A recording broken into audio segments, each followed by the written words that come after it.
Have you ever wondered, any of you, we generally don't think about these things, but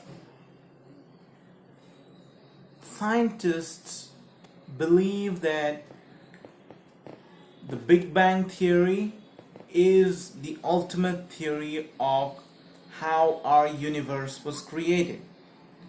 Now, everyone knows that it breaks down right there. Where did the Big Bang come from? It sent out all the energy, gas, dust, everything that was ever to be there in the universe, and that is a lot of stuff. The idea of multiverses helped me a lot. There are many universes in this multiverse of universes, and it goes from 1 to 2 to 3 and more dimensions. There are extra dimensional parallel universes, by the way. Without them, you couldn't explain why we are here. Yes, we owe our existence to those parallel universes.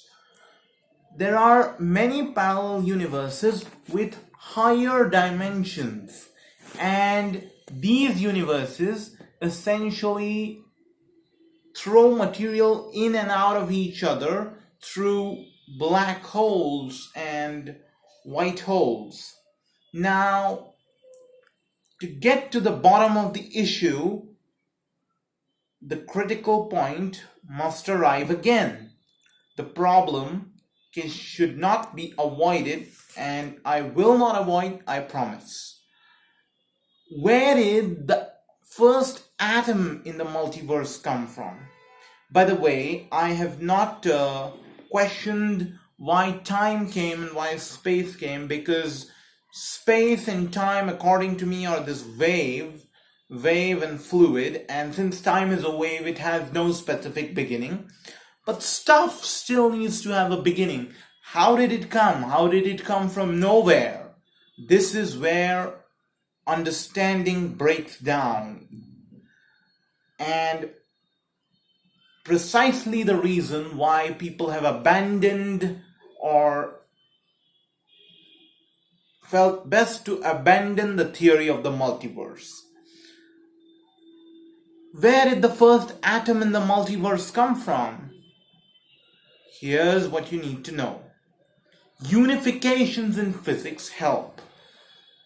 String theory, the quantum strings provide a vibration, a charge.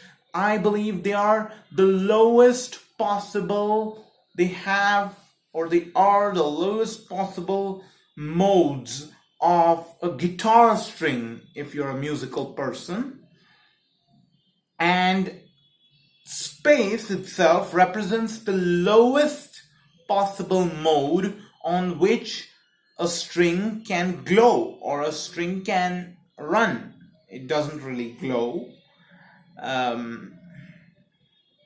So space before the formation of the first atom was made up of these strings. They originally had this charge or disturbance that constantly flickered in space. It never let the temperature, the magnetic fields settle down to absolute zero. Otherwise, there is no other reason why we should be here.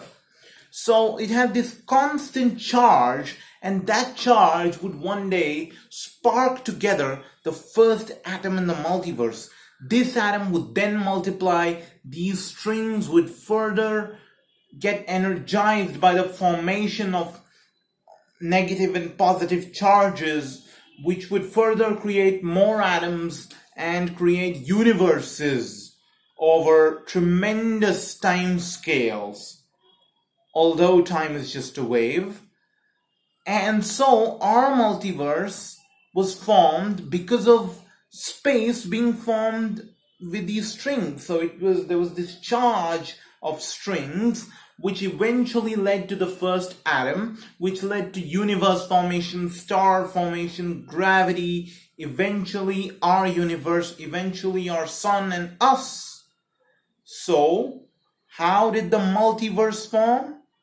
And does the multiverse really exist? Yes, lads, the multiverse exists.